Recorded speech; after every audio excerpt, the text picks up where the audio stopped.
And the scale of these fires is just enormous, and some of the stories from survivors heart-pounding. Denver 7's Lance Hernandez talked to one man who got out just in the nick of time. Imagine trying to outrun an approaching inferno. Some trees fall down in front of your car, blocking its path. You've got a chainsaw, but you can't get it started. Well, Mike Darrah shared that amazing story with us Saturday when we returned from a spot fire west of Granby.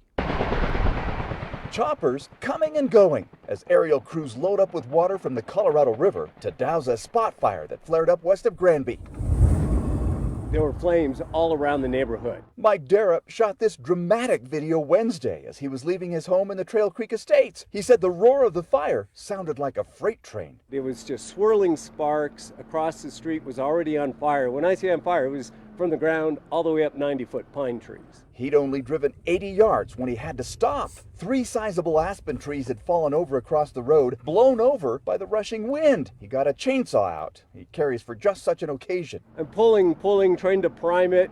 It just, it would sputter, but it wouldn't get going. Darrah, getting anxious, was about ready to leave his truck and trailer behind and start running when a Forest Service employee showed up. He hopped out, and between the two of us, we were able to muscle those 3 aspens, not off the road, but just sort of enough to the side that I could get around them. Like other homeowners, he's stressing out, wondering if his cabin is still there. We think we've lost it.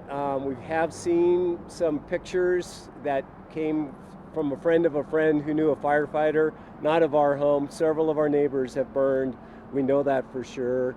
But we feel fortunate.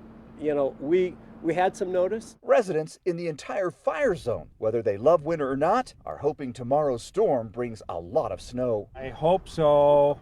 More the better. They're calling for anywhere from 6 to 10 inches, 20 inches maybe. Will it be enough? How much snow will we actually get?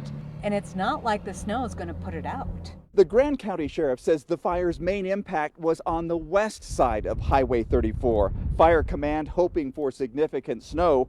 They say it may not extinguish the flames, but it will moisten the rest of the fuel, keeping it less combustible. Lance Hernandez, Denver 7.